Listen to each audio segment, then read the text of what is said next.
যারা যারা ছিল ওরা চিন্তা করছে মহারাজ হঠাৎ সুরের মাঝে আসলো, ওইখানে দাঁড়াচ্ছে, ওইখানেই মনে হয় বলবে। সিংহাসন ধরাধরি করে এনে সিংহাসন রাখলো। হনুমান মনে মনে চিন্তা করে সিংহাসন রেখেছে, আমাকে বসতে হবে। আমি তো এখন হনুমান না, আমি রাজা দশরথ, সিংহাসনে বসে। পাশে আর একটা আসন আনলো, এক নারী এসে বসলো। হনুমান অনুমানে বুঝতে পারলো এ মন্দোদরী।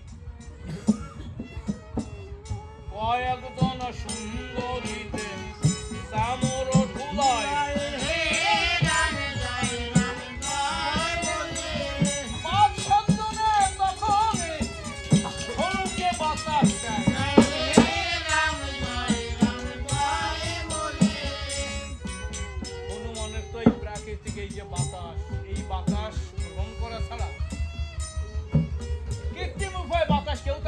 বাতাস করে দেয় না।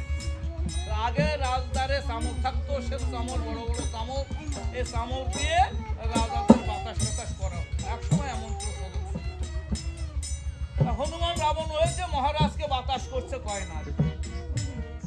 আর হনুমান সিংহাসনে বসেছে, তোতা কোনোদিন যার ওই সিংহাসনের বসার অভ্যাস না, তাকে ওই সিংহাসনে বসে কিন্তু সে আরাম হবে না। যদি নতুন কোনো বসবার আসন হয়, উন্নত মানের কোনো জীবনে কোনোদিন বসে নাই, সেই সকল আসনে বসে মজা পাওয়া যায় না। প্রথম ওই বসার ভাব করতে করতে কয়দিন চলে। হনুমান ইতিপূর্বে তো ওই পাহাড় পর্বতে বৃক্ষের শাখা ইত্যাদি শাখা মৃগ কবি এইভাবে চলেছে। তার এখন তো ওই সিংহাসন পেয়ে বসেছে, তা এখন একটু অ্যালাউন দিয়ে বসে, আবার মাঝে একটু মানে বুঝতেই তো পারছেন সেইভাবে। রাবণ তো হয়েছে, কিন্তু মধ্যের ভাবটা তো হনুমান রয়ে গেছে, সব হনুমান রয়ে গেছে, শুধু খোলসটা। হ্যাঁ, যেমন এই যে আমি আমার মনের ভাবটা তো আর আপনারা জানেন। হ্যাঁ, আমার এই যে বাইরের ভাবটা কি সাধু ভাব, বৈষ্ণব ভাব। হ্যাঁ, রামায়ণ গায়কের ভাব। আপনার তাই আমাকে এই ভাবটা দেখে আমাকে প্রণাম করছেন, শ্রদ্ধা করছেন, আমিও আপনাদের প্রণাম করছি, শ্রদ্ধা করছি। কিন্তু আমার ভিতরে কি আছে তা তো আপনারা জানেন। এমনি হনুমানের ভিতরে কি আছে ও তো যা হনুমান ছাড়া জানছে না। এক রমণী প্রশ্ন করছে, মহারাজ ওইভাবে পা তুলে বসছেন কেন সিংহাসনে? বুঝবে না, বুঝবে না। মন মানসিকতা যখন খারাপ হয়, যখন ভীত সন্ত্রস্ত হতে হয়, তখন কি করতে কি করা হয় কেউ তো জানে না। আর এক রমণী প্রশ্ন করছে, মহারাজ গেলাম তো ঘুরতে, হঠাৎ একা একা চলে আসছে। মন্দোদরী বলে, চুপ কর, চুপ। সব স্বামী কোথাও গেলে, গুরুত্বপূর্ণ কাজে হোক আর যে কাজে হোক, কোথাও গেলে আসলে তার সেবা শুশ্রূষা করতে হবে। আগে কি জন্য গিয়েছিল, কি হয়েছে, কি হয়নি, এসব কথা জিজ্ঞাসা করা উচিত নয়। আগে সেখান থেকে আসলে সেবা শুশ্রূষা দিয়ে সুস্থ করার পর, খাদ্য টাদ্য দিয়ে সেবা দেওয়া করার পর, তারপর সুস্থ হলে পরে জিজ্ঞাসা করতে হয়, তখন জিজ্ঞাসা করা যায়। আসার সঙ্গে আগে উত্তর দাও, কেন গেলে, কি হলে, এভাবে বসছো কেন, ওভাবে করছো কেন। হনুমান মনে মনে চিন্তা করে, শুধু শুধু কি আর মন্দোদরীকে বাম ভাগে বসায়? এই নারীর বুদ্ধি আছে। হ্যাঁ, ভাবছে তাহলে এ যখন বুদ্ধি আছে, বুদ্ধিমতী নারী, এর কাছ থেকে কাজ করতে হবে। তা আবার এদিকে যে ওই যে চামর দুলাচ্ছে না, তো ওই যখন এই নাকের দিক দিয়ে যায়, এই যে বাতাস, তো বাতাস করছে কয়জনে, এই নাকের দিক দিয়ে যায়, তো হনুমান ভাবে এইগুলো কি আমার নাকের মধ্যে ঢুকে যায়। ওই যখন এই যায় তখন দ্বন্দ্বের ভাবে আমি ভাবে যে এইগুলো মানে অভ্যাস না। আবার মন্দোদরী ভাবছে, যুদ্ধক্ষেত্রে মনে হয় রামচন্দ্রের সঙ্গে পরাজয় স্বীকার করে রথ রতি সব পাওয়া গেছে, প্রাণ নিয়ে মনে হয় ভিতরে এসেছে। এই জন্য প্রভু হৃদকম্প দেখা দিচ্ছে। আবার কয়েকজনে প্রশ্ন করে, মহারাজ এমনি থমকে থমকে যাচ্ছেন কেন, কি? আবার মন্দোদরী বলে, চুপ করতে হবে। ভাবছে এমন কোনো প্রশ্ন করে বসবে পরে, রাবণের জানা আছে আমার জানা নাই, ধরা পড়ে যাবো। এইসব রাবণ মূর্তিতে ফুল দেবে না, তাহলে ওরা প্রশ্ন করছে, ওকে প্রশ্ন করার আগে আমার প্রশ্নটা আমি সেরে নিই। এখন ভালো করে মাথাটা একটু ঘুরায় বাম পাশে মন্দোদরীকে জিজ্ঞাসা করছে, মন্দোদরী তোমার কাছে কি দিচ্ছিল? বলছি, কেন প্রভু, সে তো আপনার মৃত্যু, তো রেখেছিল কোথায়? আমি রাখবো কেন, আপনি রেখেছিলেন, আমি সেখানে বাসে ছিলাম তো ভোগের মন্দিরে স্তম্ভের ভিতর। সে ভোগের মন্দিরে স্তম্ভ কোন? মন্দোদরী ভাবে ঠিক খাওয়াইবে, প্রভু সব খাওয়ায় প্রাণ নিয়ে। তাই ওই ভয়ে বানের কথা মনে পড়ছে, ঠিক নেই। প্রভু মন্দিরের কথাটা প্রভুর মনে নাই, ভয় পেলে এমনই হয়। এই মাথায় বাতাস কর, তোরা মাথায় বাতাস কর, শরীরে বাতাস, মানে সুস্থ হলে সব মনে পড়ে যাবে মন্দোদরীর ধারণাটাই। এই যে দুবার প্রশ্ন করলাম, তিনবার করেছি বলে কি অভিমান করে উত্তর দিচ্ছে না নাকি, কি করে বুঝবো? আমার তো এই সব ব্যাপার তো জানাশোনা নাই, তবু আর একবার বলে দেখি যে উত্তর পাওয়া যায়নি। অমন্দ ওখানে মন্দির কোন দিকে?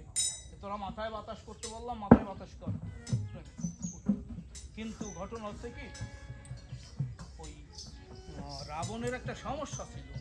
সমস্যাটা হচ্ছে রাবণ তো একাধিক বিবাহ করেছে, আর বিবাহ তো করে নাই, ও তো অনেকের পর স্ত্রী টিস্ত্রী এইসব ধরে টরে নিয়ে আসছে। তো এর একটা কারণ ছিল, বিশেষ ব্যাখ্যা কেন সে পর স্ত্রীকে এর কারণ আছে।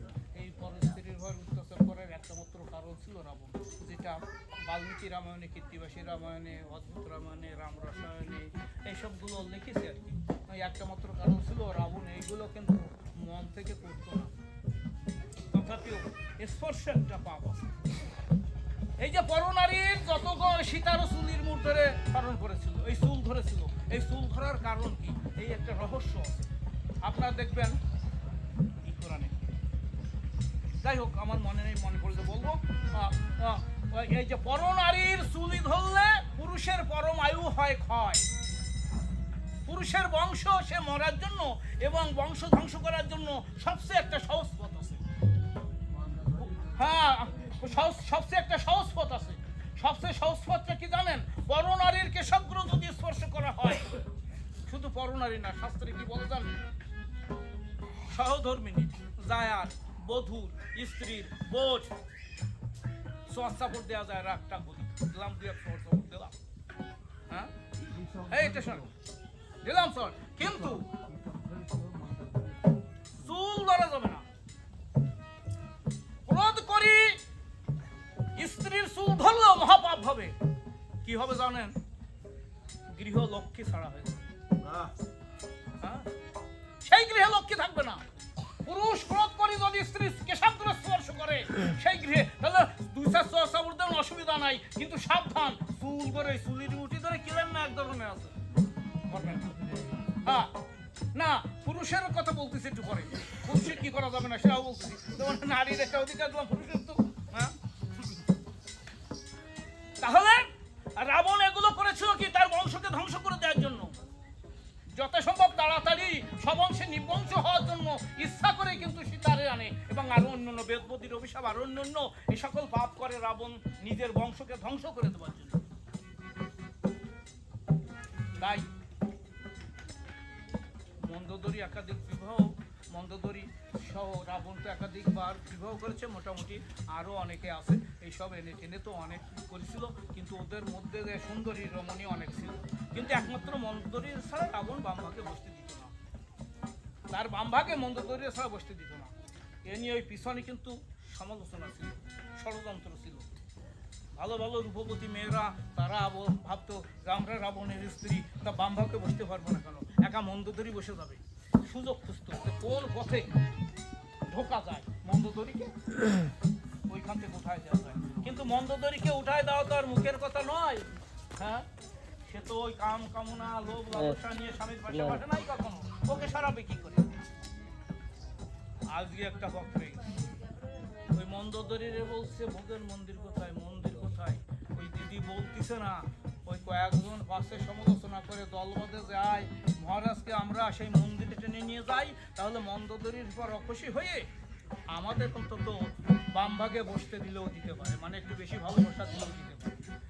ও বিকায়ের মাথন্না মালি মালিনী যার নামে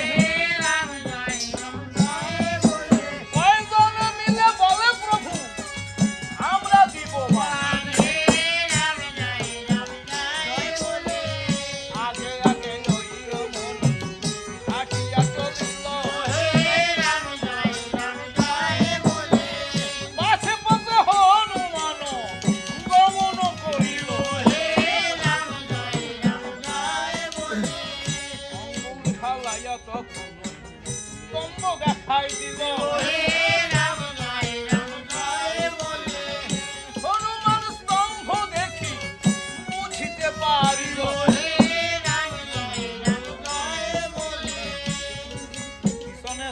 দেখে যতগুলো ছিল এখানে কেউ সঙ্গ ছাড়ে নাই, সব পিছনে পিছনে।